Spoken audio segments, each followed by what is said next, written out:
गणित अध्यापक राजकीय उच्च विद्यालय रसौजी आज के कार्यक्रम में आपका हार्दिक स्वागत करता हूं। आज हम अपनी कक्षा 6 के गणित के अध्याय 5 को पढ़ेंगे, जिसका नाम है प्रारंभिक आकारों को समझना। इसमें हम हमारे बेसिक जो भी आकार हैं उनको समझेंगे। सबसे पहले देखिए, बिंदु या पॉइंट इसे कहते हैं।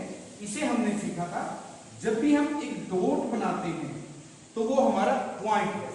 आपको ध्यान रखना है कि पॉइंट या बिंदु बहुत बारीक होना चाहिए। इसको बहुत बड़ा इस प्रकार आपको नहीं बनाना है। यह स्थिति को दिखाने के लिए या निर्धारण के लिए ही प्रयोग किया जाता है और इसे अंग्रेजी के बड़े अक्षरों की सहायता से लिखते हैं। यदि हमारे पास कोई बिंदु है तो हम उसे ए, बी, सी इत्यादि के द्वारा दर्शाते हैं।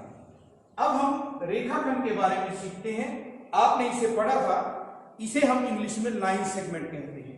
जब भी हम दो बिंदुओं को सीधा मिलाते हैं तो उसे हम रेखाखंड कहते हैं और दो बिंदुओं को मिलाने वाला यह सबसे छोटा रास्ता होता है। यहां पर हमने दो पॉइंट या बिंदु लिए थे, ए और बी। जब हमने उन्हें मिलाया तो हमारे पास ए बी रेखाखंड होगा। आप इसे इस प्रकार दर्शाएंगे, ए बी के ऊपर रेखाखंड का चिन्ह बनाएंगे तो यह हमारा रेखाखंड ए बी दर्शाता है। आज हम रेखाखंडों की तुलना करना सीखेंगे। सबसे पहले हमारे पास है देखकर तुलना करना। जैसा कि हमने यहां पर एक रेखाखंड ए बी लिया और हम कोई दूसरा रेखाखंड खींचे जिसका नाम हम अपनी मर्जी से कुछ भी रख सकते हैं। यहां मैंने सी डी नाम दिया है। इसमें दो एंड पॉइंट सी और डी हैं। सबसे पहले तो आपको ध्यान रखना है कि हम रेखाखंड को माप सकते हैं और यदि हम उसको माप सकते हैं तो उसकी तुलना करना भी हमें आना चाहिए। देखकर तुलना करने से हमारा अभिप्राय है, यहां पर जो दो रेखाखंड दिए हुए हैं हम उसे देखकर बता सकते हैं कि कौन सा रेखाखंड छोटा है और कौन सा रेखाखंड बड़ा है। उसके बाद है अक्ष द्वारा तुलना करना। यदि हमारे पास दो रेखाखंड दिए हुए हैं और यहां पर हम एक रेखाखंड और लेते हैं,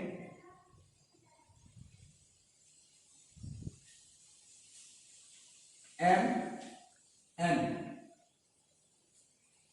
यदि उनकी लंबाई में अंतर थोड़ा कम है, ए बी और एम एन की लंबाई को हम यदि केवल देखकर नहीं बता सकते तो अक्ष के द्वारा हम उसे बता सकते हैं। अक्ष से हमारा अभिप्राय है ट्रेसिंग पेपर। इसके लिए हम एक ट्रेसिंग पेपर लेंगे और उसे इस रेखाखंड पर इस प्रकार रखेंगे। आप उसके बाद यहां पर पेन से इतना ही रेखाखंड बनाएंगे और उसे दूसरे रेखाखंड के ऊपर रखेंगे और आप उसके बाद देखेंगे कि वो रेखाखंड छोटा है या बड़ा है। तीसरा हमारा है रूलर और डिवाइडर के द्वारा। यदि बनाए हुए रेखाखंडों में हमारे पास उनका माप एकदम से बताना मुश्किल है, यदि हम इस तरह से दो रेखाखंड लेते हैं P और Q, सबसे पहले आप देखेंगे यह हमारे पास हमारा रूलर है। ऊपर की ओर हमारे पास 0 से 15 तक की गिनती दी हुई है और नीचे की ओर 1 से 30 तक की गिनती दी हुई है। जो हमारी 1 से 30 तक की गिनती है यह हमारी क्या है, सेंटीमीटर है और ये हमारे जो है इंचेस हैं। 1 फीट में हमारे पास 12 इंच होते हैं और 30 सेंटीमीटर होते हैं।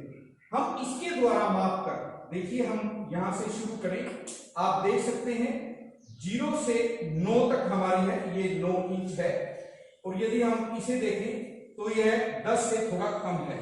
हम छोटा और बड़ा हमारे रूलर के द्वारा माप कर बता सकते हैं। इसके बाद हम डिवाइडर का प्रयोग देखेंगे।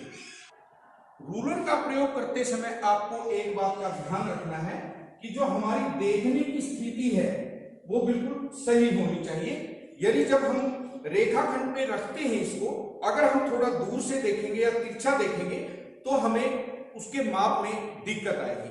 इसके बाद हम क्या प्रयोग कर सकते हैं, इस प्रकार आपका ज्योमेट्री बॉक्स में जिसमें दो पिन होते हैं, एक मापक होता है, इसे हम डिवाइडर कहते हैं। यदि हम इसको दोनों ही एंड पॉइंट्स पर रखते हैं और उसके बाद दूसरे रेखाखंड पर रखें तो आप देख सकते हैं ये रेखाखंड हमारा बड़ा है, और यदि आप उस रेखाखंड को मापना चाहते हैं तो उसको मापने के बाद आप इस प्रकार रूलर पे रख के उसका माप देख सकते हैं। अब आपको कुछ और विशेष बातों का ध्यान रखना है कि हमारे पास यहां पर कोई भी रेखाखंड है, इसके बीच में यदि हम कोई पी क्यू के बीच में लेते हैं एल,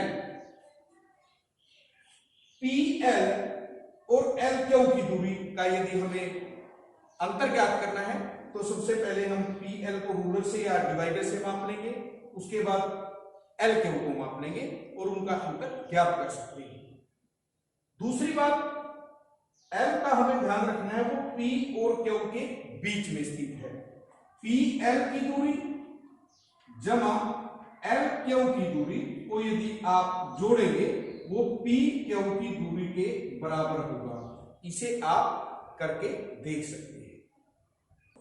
अब यहां देखिए हमारे पास एक रेखा है जिस पर ए बी सी डी और ई 5 बिंदु हमें दिए हुए हैं और हमें इनका तुलना करना आना चाहिए। यदि आपको बताना है क्या सी बिंदु मध्य में स्थित है,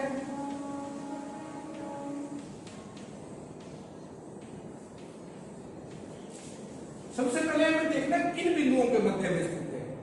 यहां पर हमारे पास A B C D E है। सबसे पहले हम देखेंगे क्या बिंदु सी बी डी के मध्य में स्थित है। आपको क्या लगता है? सबसे पहले देखिए सी से बी की दूरी और सी से डी की दूरी कितनी है? बीसी और डीसी हमारे पास एक इकाई है। इसका मतलब हम आप कह सकते हैं कि सी बीडी के मध्य में स्थित है। इसी प्रकार यदि हम सी से ए की दूरी और सी से ई की दूरी को देखें तो वो 2 इकाई है। ए सी हमारी 2 इकाई है और सीई भी हमारे पास 2 इकाई है। जब हम उसे इस प्रकार लेंगे तो हम देखेंगे कि दोनों ही दूरी बराबर है। हम कह सकते हैं सी ए ई का मध्य बिंदु है।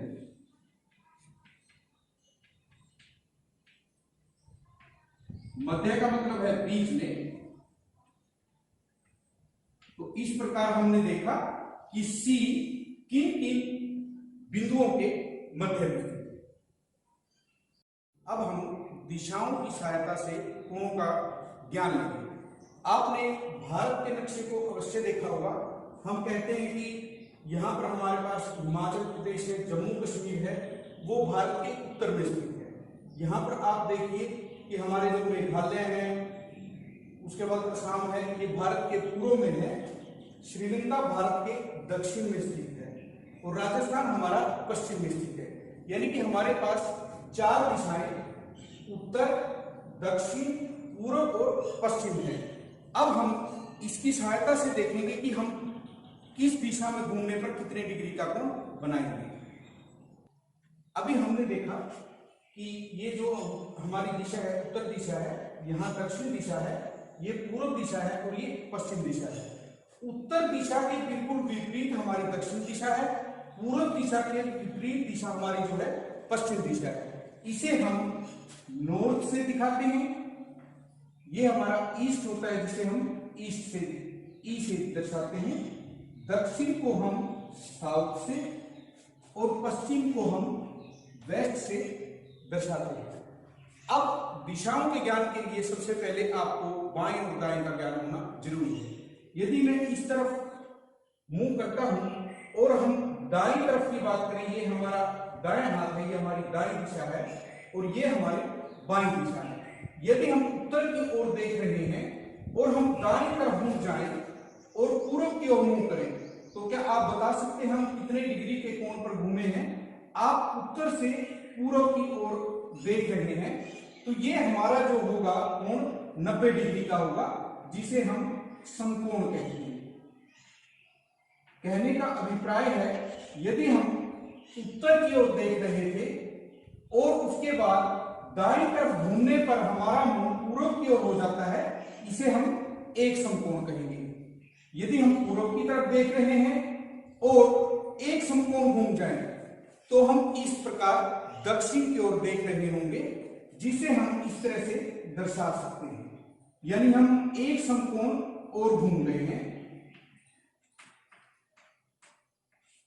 एक समकोण से हमारा अभिप्राय है 90 डिग्री का कोण, और जब पूरा का पूरा हमने दो समकोण घूम लिया, उसे हम दो समकोण को ऋजु कोण कहते हैं, जिससे हम बिल्कुल विपरीत दिशा में घूम जाते हैं।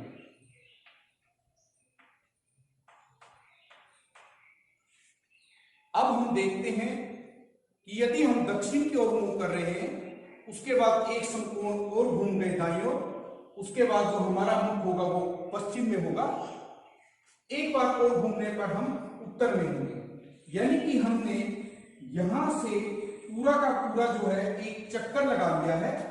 उत्तर से शुरू किया एक समकोण, फिर दूसरा, फिर तीसरा और फिर चौथा।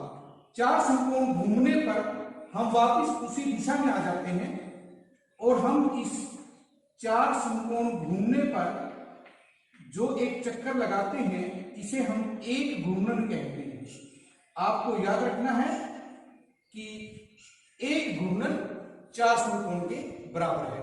अब हम घड़ी की सहायता से कुछ दिशाओं की बात करेंगे। अब आप देख रहे हैं हमारे पास एक घड़ी है, जिसकी सुई इस प्रकार से घूम रही है। इसे हम क्लॉकवाइज डायरेक्शन कहते हैं। यदि हम उल्टी दिशा की बात करें, यदि हम इस प्रकार घूमें तो उसे एंटी क्लॉकवाइज डायरेक्शन कहेंगे। अभी आपने देखा कि हम जिस दिशा से शुरू करते हैं, वापस घूमकर उसी दिशा में आते हैं, तो हमारा एक घूर्णन बनता है। इसी प्रकार यदि हम घड़ी की सुई की बात करें, यदि कोई सुई 12 पर है और वो पूरा चक्कर लगाकर दोबारा से 12 पर आती है, तो उसे हम एक घूर्णन कहते हैं। जैसे जैसे हमारी सेकंड की सुई घूमती है, मिनट की सुई और घंटे की सुई भी थोड़ा थोड़ा आगे सरकती है, और एक पूरा चक्कर जब वो सुई पूरा करती है, हम उसे एक घूर्णन कहते हैं। अब हम घूर्णन का दूसरे शब्दों में प्रयोग देखेंगे। हमारे सामने एक ग्लोब है, आपने इसे घुमाकर जरूर देखा होगा। इसे हम क्या कहते हैं? इसे हम पृथ्वी का घूर्णन कहते हैं। पृथ्वी अपने अक्ष के चारों ओर इस प्रकार घूमती है, जिससे कि हमारे दिन रात बनते हैं। कहने का मतलब, जब कोई भी वस्तु पूरा एक चक्कर लगाती है, उसे हम एक घूर्णन कहते हैं। अब यहां हमने एक घड़ी बनाई है, जिसमें दोनों सुई बराबर ली है, जो हमारी किरणों को दर्शाती है।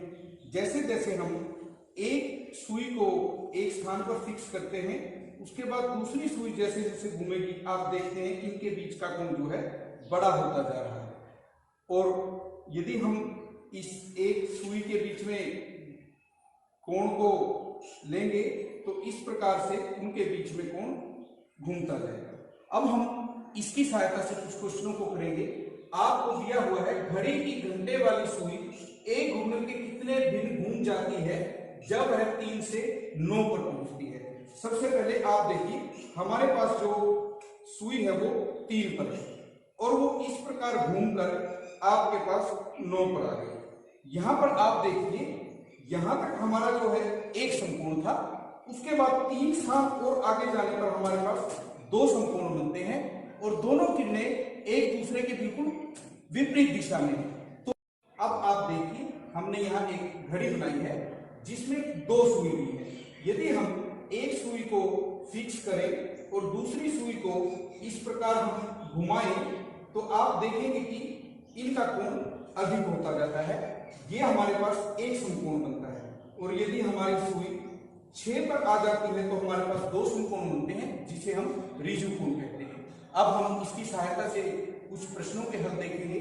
सबसे पहले हमें दिया है, घड़ी के घंटे वाली सुई एक घूर्णन के कितने दिन घूम जाती है जब वह 3 से 9 पर पहुंचती है। यहां देखिए हमने सुई को 3 पर लिया है और वो सुई घूमकर हमारे पास 3 से 9 पर जाएगी और आप देखिए यहां तक हमारा एक समकोण बनता है और यदि वही सुई हमारी 9 पर पहुंच जाती है तो सुइयों की दिशाएं बिल्कुल विपरीत हैं, इसलिए हम कहेंगे ये हमारा दो समकोण के बराबर कोण होगा जिसे हम ऋजु कोण कहते हैं।